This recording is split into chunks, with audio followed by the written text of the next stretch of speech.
Hey guys, and welcome to the Working Money Channel. I got this from DJ Peter Vass. Analyst Michael Van de Pope says XRP is gaining momentum. Boy, I woke up in the middle of the night, took a look at the price. It was almost at $1.40, guys. We are getting there, and Michael Van de Pope, very bullish as well. So closely followed crypto strategist and trader Michael Van de Pope is keeping a close watch on XRP. He says that it is starting to gather some momentum. Here's what he's saying. Looking at XRP, we do see that we are having this beautiful support flip at $1.06. So, taking a look at the XRP chart, I got it up here on the daily, and bringing that Fibonacci all the way down. That support level was right around here. We did finally see that break at the 0.382.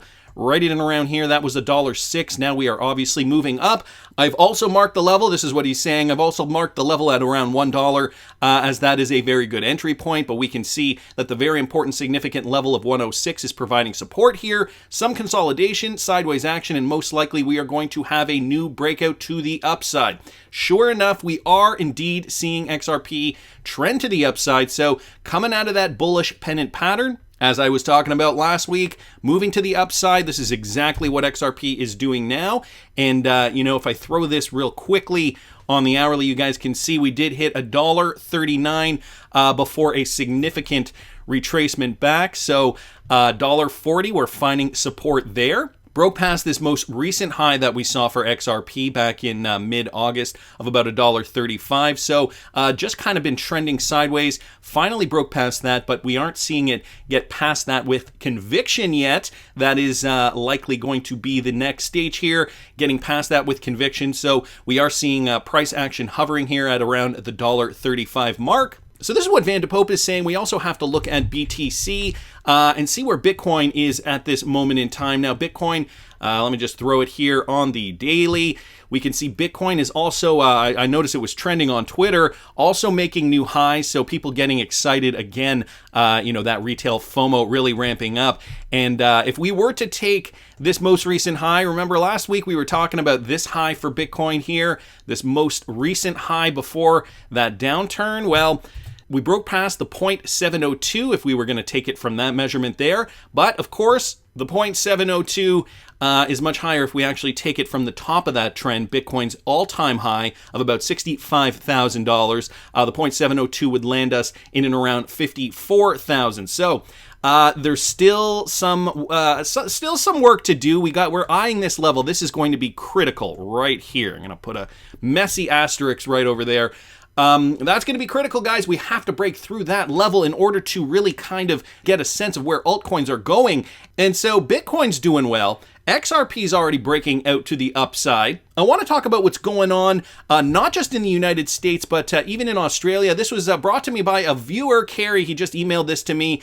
He's from Australia. Experts predict cryptocurrency will dominate financial industry by the year 2029. So this is the projection. Obviously, we have a decade in transition, and this has been part of the plan for a while now. Cryptocurrency experts believe it will surpass traditional finance in Australia as early as 2029, after a new report revealed that the country had accumulated $7 billion worth of digital coins.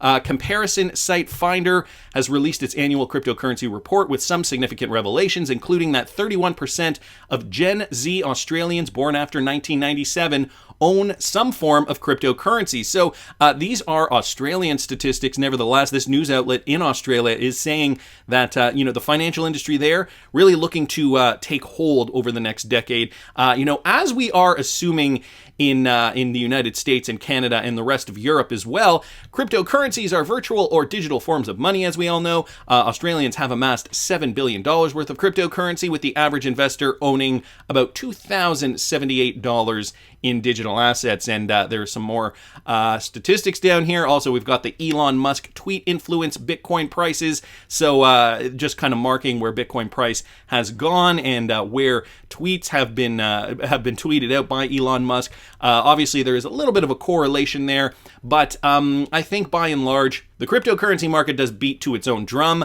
And despite the fact that, in Australia, they're already kind of poised and looking towards this and kind of preparing for the next decade until 2029, we have the U.S. government still kind of scratching their head and wondering what the heck is happening here. We got to catch up. This from Free American Spirit, and he just posted a screen grab here of this New York Times article. I'm not going to go over the full thing. I have the entire article here, but guys, this is breaking. Crypto's rapid move into banking elicits alarm in Washington. So, you know, we've got the rest of the world, kind of already getting the hint with regards to cryptocurrency adoption, yet the United States government and, some of these top regulators are still kind of like, well, why is this happening and we're not ready? So I'm going to skip most of this article. I'm just going to talk about some salient points here. State and federal regulators and some members of Congress, they're talking about crypto entering into the banking sector, and that is cause for alarm. The technology is disrupting the world of financial services so quickly and unpredictably that regulators are far behind, potentially leaving consumers and financial markets vulnerable. In recent months, top officials from the Federal Reserve and other banking regulators have urgently begun what they are calling a crypto sprint. So U.S. regulators now in a crypto sprint. I mean, we've been warning them since 2017, 2018. Get this show on the road. We got to see this clarity. So the crypto sprint to try to catch up with the rapid changes and figure out how to curb the potential dangers from an emerging industry whose short history has been marked as much by high-stakes speculation as by technological advances. In interviews and public statements, federal officials and state authorities are warning that the crypto financial services industry is in some cases vulnerable to hackers and fraud and reliant on risky innovations. Last month, the crypto platform Poly Network briefly lost $600 million of its consumers' assets to hackers, much of which was returned only after the site's founders begged the thieves to relent. So we remember that story.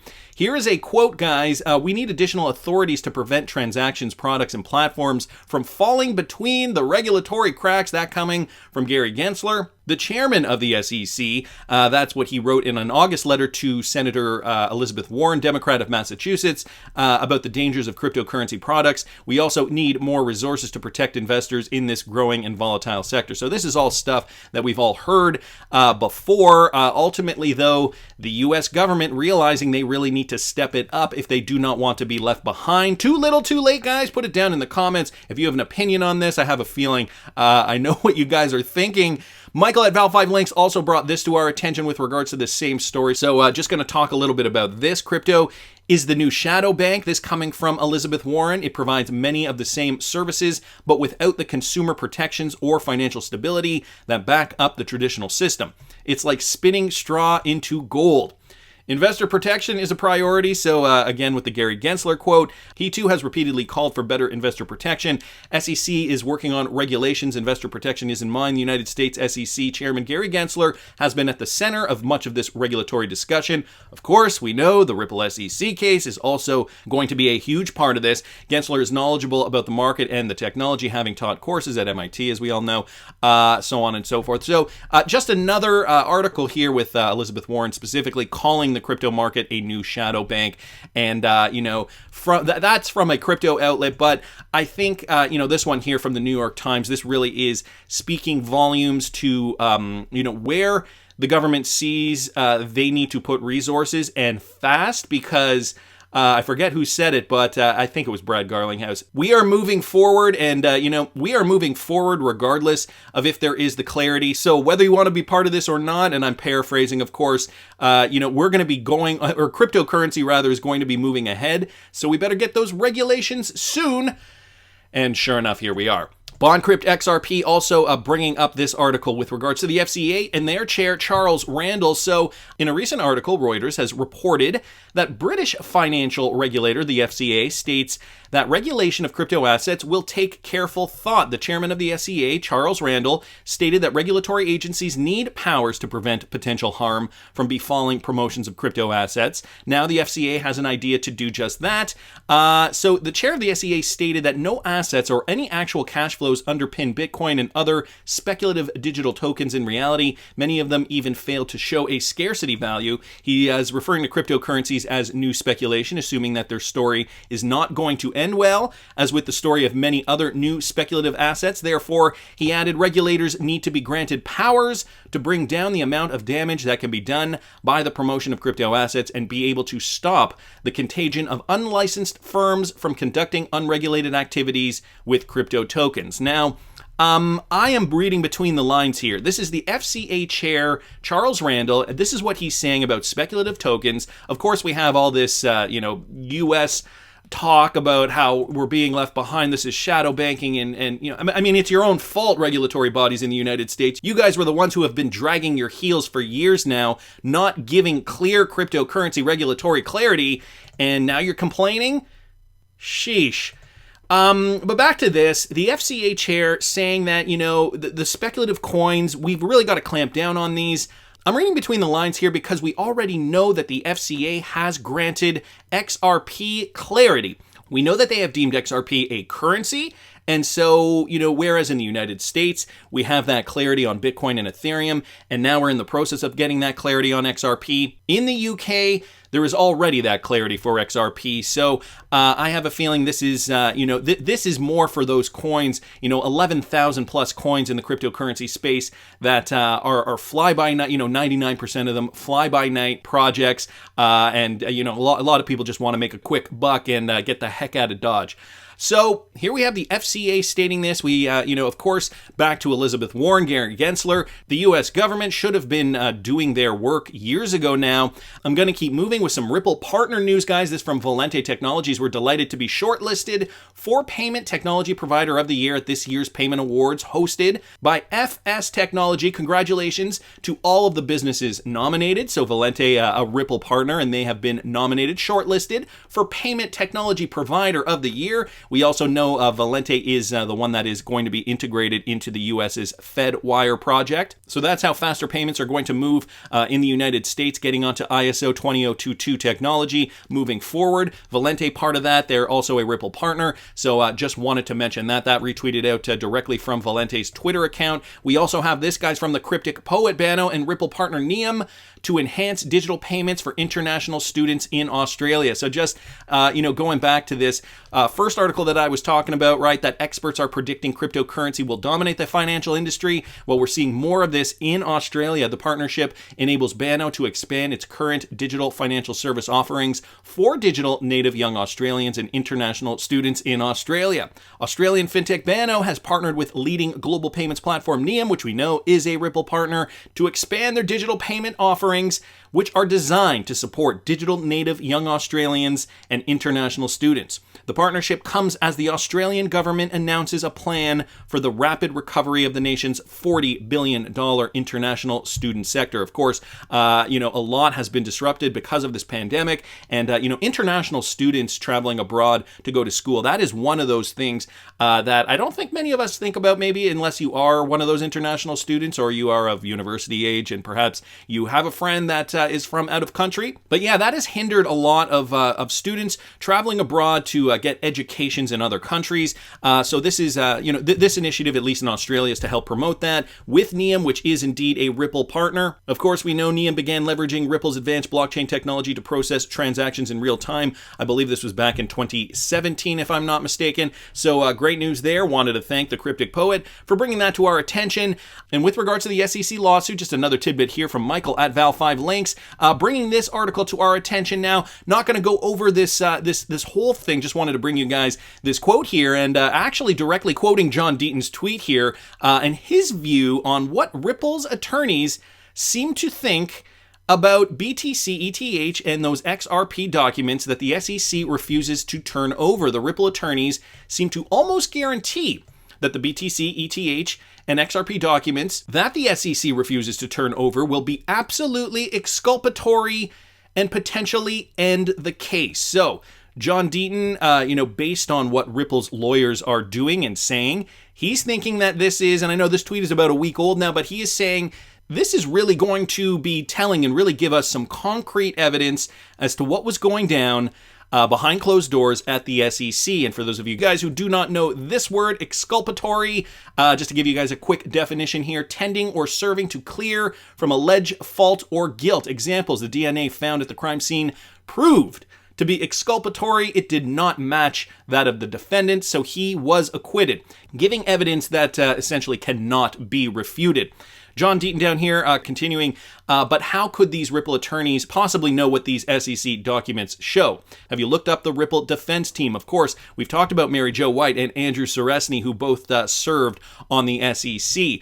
So there's also this insinuation that, there are higher powers at play here trying to throw a wrench in the plan, and Real XRP Boy here found a few.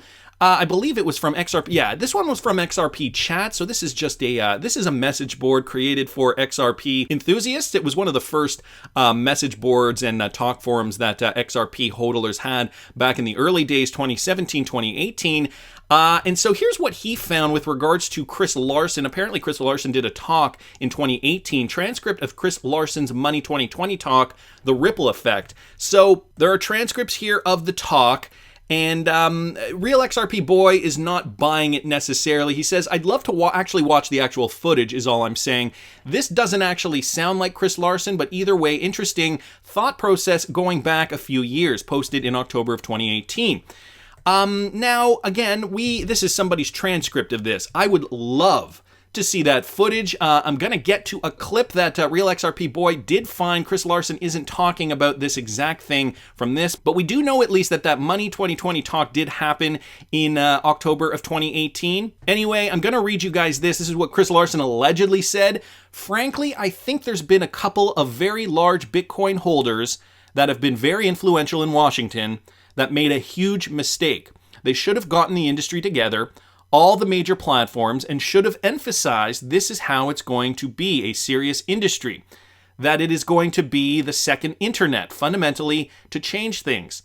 But they went with the message, give Bitcoin a pass, and by the way, why don't you try to kill those other platforms? So Chris Larson allegedly in this interview basically saying there were the Bitcoin maximalists who now we're starting to see are kind of changing their tune on XRP and cryptocurrency as a whole because they realize they cannot do this alone. They went to Washington, big lobbyists, a lot of money, said give Bitcoin a pass and crush those other cryptocurrencies. So, things that make you go, right? We have the Ripple SEC case right now. We have Jay Clayton. We have William Hinman. We know all the details surrounding Bitcoin, Ethereum, and we know XRP, Ripple, in court. Okay, and let me remind you, Chris Larson allegedly talked about this back in October of 2018. So it goes on to say, the transcript goes on to say, yeah, frankly, try to kill off the challenging group, specifically those trying to figure the XRP ledger. And that is very unfortunate and will be proven wrong on Ethereum and proven wrong generally.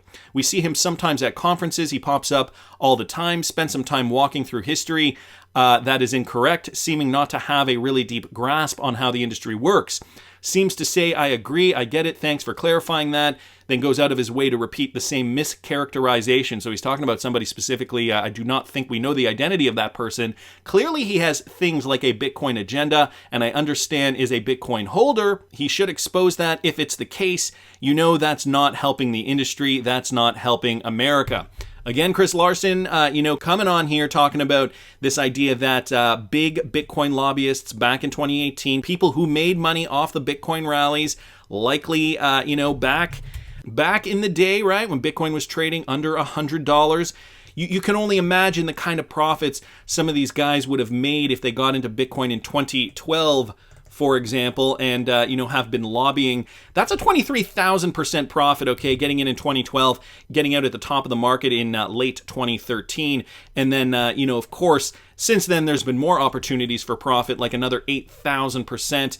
If they decided to get back in 2015, getting out at the top of the last bull market, profit upon profit. So, compounding Bitcoin profits, I can see, hundreds of millions of dollars created from these Bitcoin traders back in the early days. I can see how they would have big lobbying power and, decide to go to Washington. And this is exactly what Chris Larson is talking about, perpetuating that Bitcoin narrative because money talks in Washington. So the question remains, is it Jay Clayton and William Hinman who were the ones listening to these guys and, trying to thwart the Ripple and XRP plan? It sounds like it. Well, here's Chris Larson, guys, the only clip that Real XRP Boy has found from Money 2020 from 2018. Chris Larson talking about XRP. Here it is. 10 years out on the financial crisis, we still don't have the infrastructure perhaps to prevent the next one. And I think this is where digital assets can really help, because an efficient digital asset can really solve some of the key problems in global liquidity. You know, the world's got trillions and trillions of dollars tied up in liquidity just to get around how clunky the movement of value is around the world. If with a really efficient digital asset, something like XRP, again, that's what we believe will be the most efficient, you can now reduce trillions and trillions of capital from being tied up. So you can make those transfers instantly as a bank or as a payment provider or as an enterprise without having to have money pre-positioned all over the world. So that. And then it cuts there. So Chris Larson just, discussing the benefits of XRP back in 2018, allegedly when he also made these comments here with regards to these Bitcoin proponents, very large Bitcoin holders that have been very influential in Washington way back when, these regulations should have been made. Instead, what the Washington politicians did, gave Bitcoin a pass, gave Ethereum a pass, and now they're in trouble. So was there clarity? Jeff at ISO_XRP bringing this to our attention. A great mashup of Jay Clayton here. And most importantly, bring clarity to this space so that, let me just say this, the more clarity we have brought to the investment space, the better off people are. Where we have brought clarity in the past, let me be clear. Let me be clear. Our Division of Investment Management has put out and been very clear with the industry. What about altcoins? We have discussed Bitcoin, but there are other altcoins out there. There is Ether, for example. There is Ripple. Is Ether a security? So Bob, I'm not going to comment on specific crypto assets and whether they are a security or are not a security. You know what? It wasn't clear enough. Okay. It wasn't clear enough. It wasn't clear enough. Yeah, we know. That's just my opinion. But I want to hear what you guys think. Please subscribe to the channel if you have not already. Like the video if you like the content I'm providing. I always love hearing your comments, guys. And I'll see you in the next one.